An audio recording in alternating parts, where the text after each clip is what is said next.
जय श्री स्वामी जी महाराज, जय माँ पीताम्बरा, जय श्री शिव शंभू। संतों की कृपा असीम है, अनंत है, नित्य है और अक्षुण है। इस ग्रंथ का श्रद्धापूर्वक पठन और श्रवण तथा मनन करना अत्यावश्यक है। यह ग्रंथ सिर्फ साधकों के लिए नहीं अपितु सर्वसाधारण पीड़ित और दुखी तथा सुखी सभी लोगों के कल्याण के लिए समान रूप से श्रेयस्कर है। किसी भी तरह से निराश, दुखी, प्रताड़ित, शत्रु बाधा, तंत्र बाधा, पितृ बाधा, भयंकर बीमारियों से ग्रस्त, मानसिक रूप से बीमार, ग्रह क्लेश या जो भी आपके जीवन में आपकी इच्छाओं के विरुद्ध कार्य होते हैं, तो आपको शीघ्र किसी संत की शरण लेनी चाहिए और माँ भगवती और भगवान शिव की पूजा पाठ कर अपने प्रारब्ध को काटकर अपने जीवन को सफल बना सकते हैं। इसके लिए आप इन अध्यायों का पूरी लगन व विश्वास के साथ प्रतिदिन पूरा श्रवण में मनन करें। स्वामी जी महाराज, माँ पीताम्बरा, भगवान शिव आपकी मनोकामना अवश्य पूर्ण करेंगे। हमने बिना किसी लाग लपेट के श्री स्वामी कथा सार को आप तक पहुंचाने का प्रयास किया है। कोई गलती हो तो उसे इग्नोर करें व आगे उसमें सुधार कर अच्छी तरह प्रस्तुत किया जाएगा। इसलिए वीडियो को लाइक कर कमेंट में जय श्री स्वामी जी महाराज, जय माँ पीताम्बरा लिखना अनिवार्य है, जो आपकी माँ व स्वामी जी महाराज वह अपने धर्म के प्रति आस्था को दर्शाता है। और इस चैनल पर बहुत से ब्रह्मलीन व जीवित संतों के संस्मरण उनकी आज्ञा से प्रस्तुत किए जाएंगे। हम ऐसे संतों के सानिध्य से अपने जीवन में मार्गदर्शन प्राप्त कर रहे हैं, वे आपको भी उनकी शरण प्राप्त करने में सहायता प्रदान करेंगे। जय माँ पीताम्बरा, जय माँ कामाख्या, जय श्री स्वामी जी महाराज की जय। श्री गणेशाय नमः। मैं श्री स्वामी कथासार के चतुर्थ अध्याय का पाठ कर रहा हूँ। आप सभी से ध्यान पूर्वक श्रवण करें। आपके सभी मनोरथ माई महाराज पूरे करें। श्री गणेशाय नमः। हे आदिदेव ओमकार, भरे जलाशय से ही पानी की प्यास बुझती है और आपकी ही कृपा से बूंद बूंद करी बरही तलावा। हे ज्ञान गम्य, आप नव ज्ञान रूपी तालाब को भरेंगे तभी कथा आगे चलेगी, क्योंकि वैखरी वाणी आपकी कृपा पाकर ही काम करती है। निराकार को साकार की सीमा में बांधने के अपराध के लिए भगवान वेद व्यास ने क्षमा मांगी थी। आपका स्थूल चरित्र नहीं लिखा जा सकता, इसलिए यह दास भी पूर्व में ही क्षमा याचना करता है। जिन्होंने छुआछूत और जाति पाति पर कुछ भी विचार न करके सर्वसाधारण को भक्ति का उपदेश दिया, जिनकी कृपा से जाति के आधार पर अधम माने जाने वाले भी जगत पूज्य बन गए, जिन्होंने सीताराम की सेवा पूजा का विचार किया, जिन्होंने राधा कृष्ण की उपासना को ही सर्वस्व सिद्ध किया, जिन्होंने नीम के वृक्ष में सूर्य दिखाकर भूखे वैष्णव को भोजन कराया। आपके ये अंशावतार मधुर भाव के उपासक उन भगवान निम्बारकाचार्य और श्री रामानंद स्वामी के चरणों में भी हम सब प्रणाम करते हैं, जिन्होंने राधा को श्री कृष्ण के दर्शन का हेतु माना। इस प्रकार शक्ति के मातृभाव की प्रधानता दी। एक दिन आपकी प्रिय सेवक भक्त श्री फौजदार, श्री दुबे आदि ने कहा, हे सर्वसुखप्रद, धौलपुर वासियों ने आपकी कृपा अमृत का पान किया, वृत्तिया में अमृत वर्षा होनी चाहिए। आपकी कृपा से कोई अखंड कीर्तन का कार्यक्रम हो जिससे हम लोगों का कल्याण हो। श्री प्रभु ने फौजदार से कहा कि यह तो तुमने हमारे मन की बात कह दी है। तुमने ईश्वर गीता का हिंदी अनुवाद करने के लिए जब हमसे कहा, तब भी हमें बड़ी खुशी हुई थी। अब तुम लोगों को परमात्मा की प्रसन्नता और अपने कल्याण के लिए अखंड कीर्तन का कार्यक्रम भी करना चाहिए। श्री स्वामी जी के भक्तों द्वारा यह पूछने पर कि आयोजन में कौन से नाम संकीर्तन को ग्रहण किया जाए, श्री प्रभु ने कहा, हरे राम राम राम हरे हरे, हरे कृष्ण कृष्ण कृष्ण हरे हरे। इस मंत्र का अखंड कीर्तन हो। आगे आपने कहा, इस एक मंत्र के जप से ही 16 नामों का जप होता है। कली संतरणोपनिषद में इस मंत्र की बड़ी महिमा कही गई है। कली संतरणोपनिषद में इस मंत्र की बड़ी महिमा कही गई है। संकीर्तन व्यवस्था की एक सभा में जब एक पंडित जी ने कहा कि यह तो वैष्णव मंत्र है, तो आपको उसका यह कहना ठीक नहीं लगा और आपने इस प्रकार की सांप्रदायिक संकुचित भावनाओं की भर्त्सना की। हे विश्वात्मा, आपने समझाया साधना प्रणाली तो शैव, वैष्णव, शाक्त, कर्म, ज्ञान आदि भेदों से अनेक प्रकार की हैं, परंतु परमात्मा तो एक ही है। अक्सर अबोध जन इस भेद को देखकर कलह किया करते हैं कि हमारी ही साधना प्रणाली सत्य एवं सर्वोपरि है, लेकिन बात ऐसी नहीं है। जो जिसका अधिकारी है वह साधन उसके लिए सर्वथा सर्वोपरि है। वास्तव में गुण परिचय न होने से ही झंझट होती है। प्रभु के पास हिंदू, मुसलमान, जैन, बौद्ध, शाक्त, वैष्णव, शैव, पारसी, ईसाई सभी समान रूप से स्नेह पाते थे और उन्नति का मार्ग प्राप्त करते थे। इस तरह धीरे धीरे दतिया में कीर्तन का अधिक प्रचार हो गया। श्री प्रभु ने जगन माता बगलामुखी की स्थापना आश्रम में की, इसलिए लोग उन्हें केवल शाक्त संत ही समझते थे, परंतु वे तो प्रत्येक संप्रदाय के समानाधिकारी संत शिरोमणि थे। वे पंचदेवों को मान्यता देते थे। वेद और स्मृति तथा आगमों द्वारा समर्थित और समन्वित मत का ही वे प्रचार करते थे।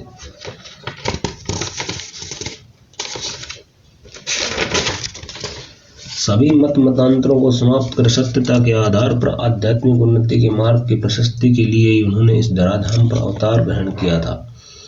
वे तो सभी के हैं और सर्व में व्याप्त हैं। हम लोग अज्ञान में डूबे संतों की महिमा नहीं जानते। आप तो सभी धर्म में सभी जाति के हैं।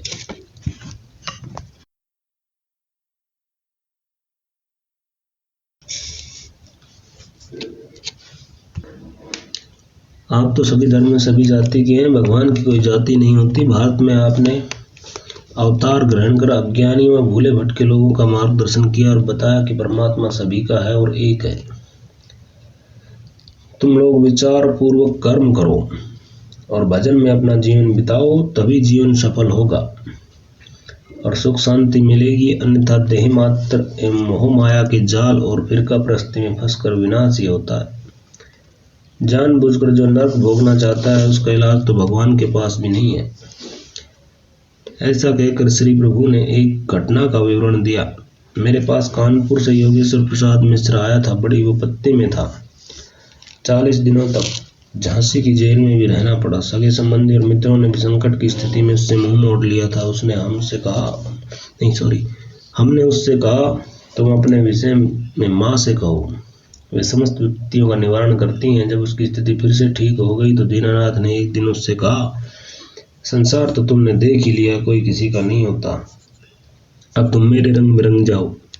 लेकिन उसने उत्तर दिया, महाराज अभी एक कन्या का विवाह करना है। ज्ञान निधि श्री महाराज जी बोले, देखो संसार ने उसकी ऐसी दुर्दशा की, किंतु वह उसके बाद भी संसार को नहीं छोड़ना चाहता। जाओ और संसार का दुख अभी और भोगो।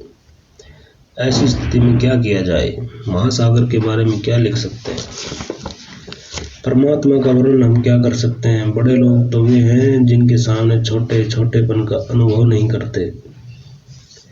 हे महान विभूति, आपसे बड़े बड़े तपस्वियों ने तप सीखा, महामहोपाध्यायों ने विद्या पाठ सीखा और शंकराचार्य ने उपदेश लिया। तरुणावस्था में ही सब शास्त्रों का अध्ययन अपने पूर्ण किया और छोटी अवस्था में ही संन्यास लेकर देशाटन को निकल पड़े। कभी कभी किन्हीं पावन क्षणों में आप गुप्त रहस्य भी भक्तों पर प्रकट कर दिया करते थे। एक दिन आपने बताया आप जन्मदात्री माँ के प्रिय पुत्र थे। उनको भी अकेला छोड़कर एक रात चुपके हुए घर से निकल पड़े। माँ अत्यंत दुखी हुई और रोने लगी, कहीं मेरा बेटा साधु तो नहीं हो गया।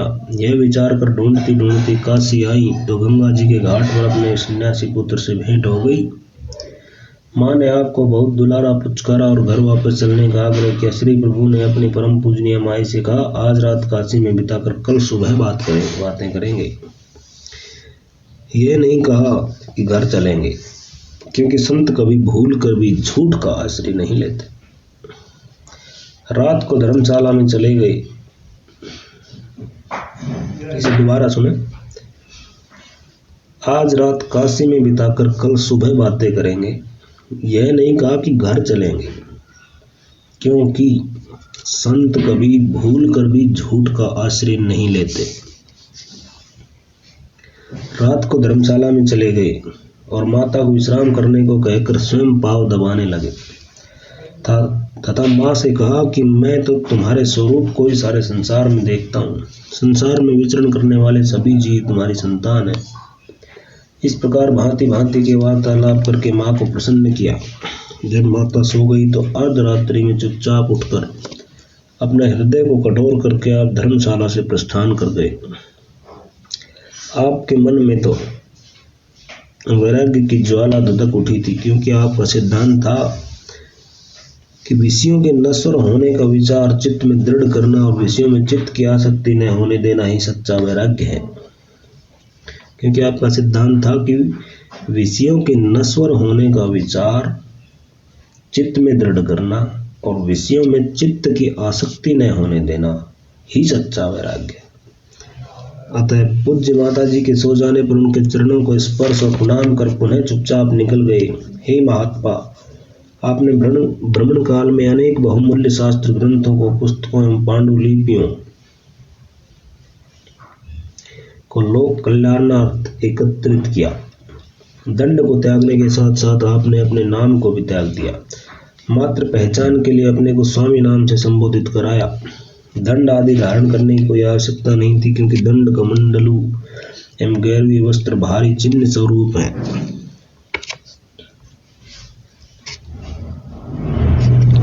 रक्त वर्ण होने से गेरु अग्नि का प्रतीक है एवं अग्नि देवता सुषुम्ना के अधिपति हैं। सुषुम्ना के चक्र कमंडलू हैं तथा शरीर के आधार यतियों के दंड के 16 पर्व हैं। जो योगी सुषुम्ना, उसके चक्र व 16 आधारों को जानता है, उसे उनके बाहरी चिन्ह, गिरवी वस्त्र, कमंडलू, बांस का दंड धारण करने की आवश्यकता नहीं है। हे आनंद कंद श्री स्वामी जी महाराज, आप ऐसे ही आत्मज्ञानी महान दिव्य आत्मा हैं। हे परम प्रमाण, जो कर्ज अदा कर ऋण मुक्त हो गया, जो नश्वर से अमृत होकर सर्वमय हो गया, वह कुछ धारण करे या न करे, यह परमात्मा की स्वयं की इच्छा है। आपको सत सत प्रणाम है। श्री सद्गुरु समर्थ ने आपको माँ के मंत्र का उपदेश दिया। स्वयं साक्षात भगवान होते हुए भी लोक शिक्षा की दृष्टि से आपने गुरु आज्ञा की परंपरा का पालन किया। हे सद्गुरु समर्थ महाराज, आपकी महिमा का और आपकी विनम्रता का किन शब्दों में वर्णन किया जाए। भगवान राम और कृष्ण ने भी गुरु आज्ञा पालन में लोक आदर्श प्रस्तुत किया था। उनकी विनम्रता और आपकी विनम्रता एक ही है। गुरु की आज्ञा से आप हरदा स्टेशन से 13 मील दूर नेमाव्रत नामक ग्राम, जहाँ सिद्धनाथ स्थान है,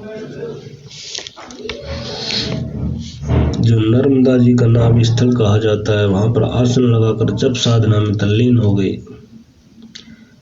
और शीघ्र ही तत्व दर्शन प्राप्त कर लिया। यहीं पर मार्कंडेय ऋषि का प्राचीन आश्रम भी है। हे पशुपतिनाथ, आपने कहा साधना से सब कुछ प्राप्त किया जा सकता है। कामनी और कंचन के मोह में फंसकर ही प्राणी का पतन हो जाता है। आप एक कथा सुनाया करते थे।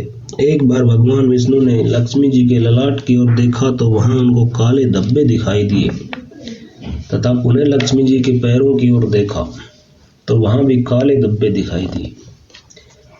विष्णु ने लक्ष्मी जी से पूछा, लक्ष्मी, तुम्हारे मस्तक और पैरों पर ये काले धब्बे कैसे हैं? लक्ष्मी जी ने उत्तर दिया, स्वामी, अधिकांश लोग ऐसे हैं जो मुझे प्राप्त करने के लिए मेरे चरणों पर अपना मस्तक रगड़ते हैं। उन्हीं की रगड़ से मेरे चरणों में काले धब्बे पड़ गए हैं। परंतु इस संसार में कुछ लोग ऐसे भी हैं जिनके यहाँ जाने के लिए मुझे स्वयं को भी अपना मस्तक उनके चरणों पर रगड़ना पड़ता है, परंतु वे तपहपूत फिर भी मुझे स्वीकार नहीं करते। इसी से मेरे माथे पर भी काले धब्बे पड़ गए। यह कथा सुनकर भक्तों ने कहा कि आज ये धराधाम आप जैसे अनासक्त महायोगी को पाकर धन्य हो गया है। हे महाविष्णु, आप हाथ में चक्र इसलिए धारण करते हैं कि लोगों के कल्याण के लिए उनके संसार बंधन को काट दें। भक्त के भाव भक्ति पर ही आप प्रसन्न होते हैं। हम सब आपकी शरण में हैं। संत चरित मनोरंजन की कहानी नहीं होती। भक्त लोग सोचते हैं जो चीज़ें महाराज को पसंद आती हैं वे उन्हें खिलाई जाएं। दिल के अरमान किस तरह पूरे हुए यह विचार करके एक दूसरे से पूछते हैं कि महाराज जी के लिए हलवा पूड़ी ले जाएं अथवा दाल चावल पसंद है। कोई कहता है लड्डू ले जाना अच्छा है, या उन्हें कौन सा वस्त्र पसंद है, महाराज जी क्या पसंद करेंगे, उन्हें क्या भेंट देनी चाहिए। हर भक्त चाह रहा है कि त्रिलोकीनाथ प्रसन्न हो जाएं। कोई नैवेद्य की थाली ले जा रहा है, कोई कुछ भेंट से भरी थाली उन्हें अर्पण करना चाहता है। किसी की जलेबी, किसी की खीर, कोई मोतीचूर के लड्डू खिलाना चाहता है। सब महाराज को खिलाकर अपनी मनोकामना पूरी करना चाहते हैं। बहुत से लोग सिद्ध कर्मयोगी को दिखाने के लिए झूठी सच्ची माला फेर रहे हैं कि एक बार श्री प्रभु उन्हें निहार लें तो काम बन जाए। किंतु आज महाराज गंभीर मुद्रा में कुछ खास सेवक अनुमान लगा रहे हैं कि आज कुछ विशेष बात है। श्री महाराज बगिया में अपने मूढ़े पर विराजमान है। देखा कि आपका भक्त सेवक मोतीलाल मास्टर एक गंदी सी फटे कपड़े की छोटी पोटली बगल में छुपाकर बाहर ले जा रहा है। यह देख प्रभु ने पूछा कि मास्टर ये क्या ले जा रहे हो। मास्टर ने उत्तर दिया, कुछ माह पूर्व एक गरीब बुढ़िया यह पोटली दे गई थी। उस समय आप विश्राम कर रहे थे। अतः बुढ़िया ने मुझसे कहा, मेरे स्वामी जी महाराज अभी विश्राम कर रहे हैं, इसमें सूखा दलिया है, मैं अपने हाथ से देना चाहती थी, लेकिन अब आप मेरी ओर से उन्हें बनाकर प्रेम से खिला देना। श्री प्रभु ने कहा, आप तो इसे कहाँ ले जा रहे हो? मेरे लिए दलिया आया था तो मुझे क्यों नहीं बताया?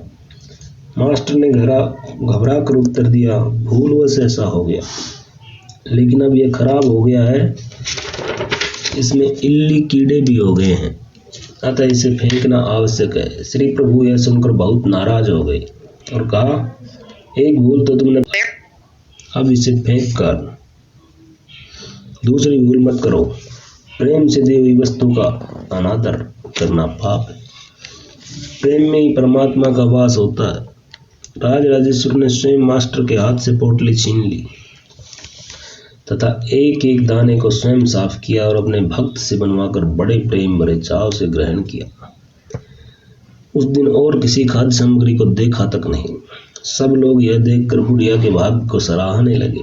त्रेता युग में वनवास के समय जंगल में आपके दर्शनों की लालसा लिए हुए युगों युगों से बड़े बड़े ऋषि महर्षि प्रतीक्षा में तपस्यारत थे, लेकिन प्रभु आपने भीलनी सबरी के झूठे बेर बड़े प्रेम से खाकर और द्वापर युग में विदुर पत्नी के हाथ से केले के छिलके खाकर भाव भक्ति को कर्म योग और ज्ञान योग से भी उच्च स्थान दिया।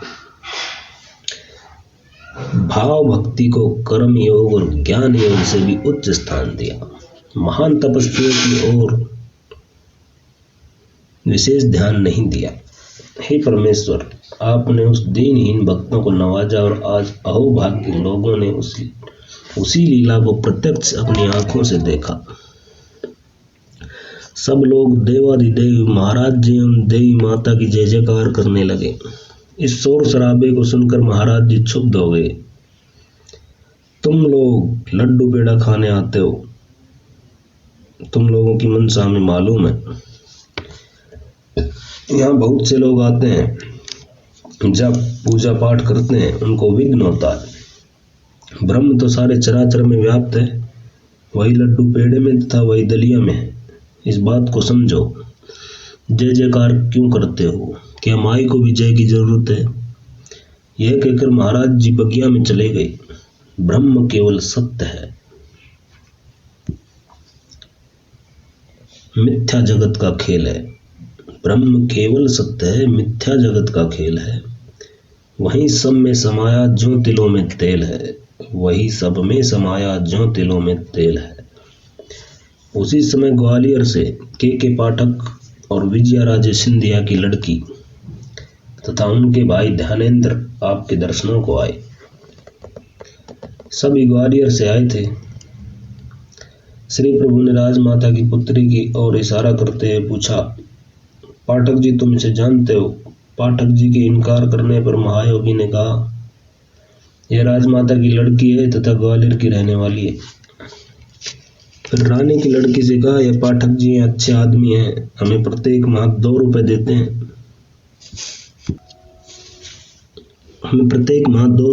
हैं। अभी यह बात चल रही थी कि सेवक मोती मास्ट ने आकर श्री प्रभु से पूछा, झांसी से आपका भक्त शिवनाथ शर्मा आया है और आपके दर्शन करने की आज्ञा मांग रहा है, क्या हुक्म है?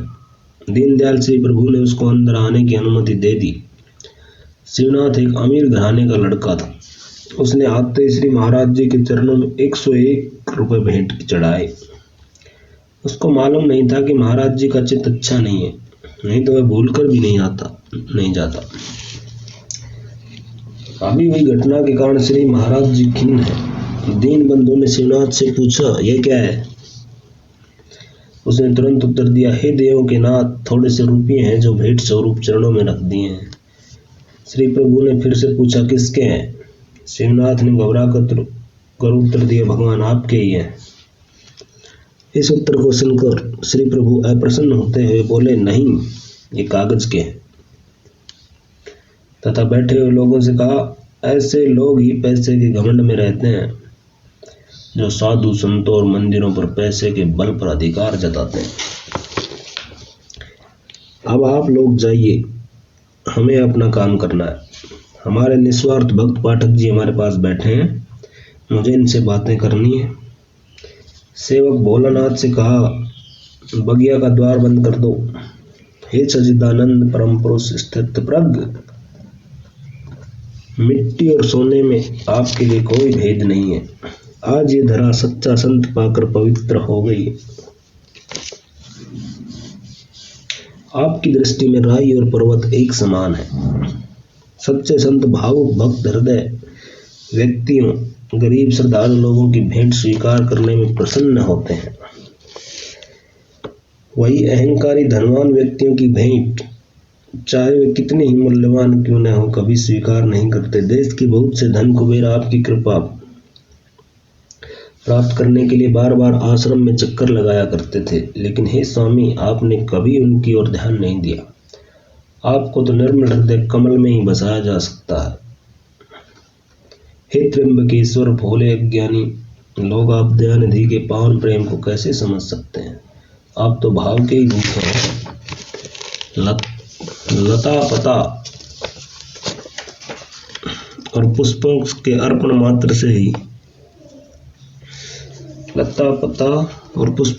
मात्र से ही श्री चरणों की कृपा मिल जाती है। आप श्री स्वामी जी भोले भंडारी हैं, जहाँ दया की कोई सीमा नहीं है। जो अनन्य भाव से आपकी शरण में आता है, उसको आप धन्य दान से परिपूर्ण कर देते हैं और उसके घर में लक्ष्मी अटल रूप से वास करने लगती है। इसलिए सबको श्रद्धा और भक्ति पूर्वक प्रभु श्री स्वामी जी महाराज की शरण में आना चाहिए। बड़े से बड़ा पापी भी प्रेम पूर्वक उनकी शरण में आकर अभय को प्राप्त करता है। हे अमृतेश्वर, आपकी स्वामी कथासार की कथाएं कल्याण और शांति को देने वाली हैं। इस स्वामी कथासार को श्रद्धा और भक्ति पूर्वक सुनने और नित्य पाठ करने से दीन दुखियों के संताप का हरण होकर उनकी संपूर्ण बाधाएं समाप्त हो जाती हैं। कष्टों से मुक्ति पाने का यही सर्वोत्तम उपाय है। इस निवेदन को सब भक्तगण श्री पीताम्बरा माई के चरणारविंदों में अर्पण करें। श्री स्वामी जी महाराज की जय, श्री पीताम्बरा माई की जय, श्री भगवान की जय। इति चतुर्थ अध्याय समाप्त।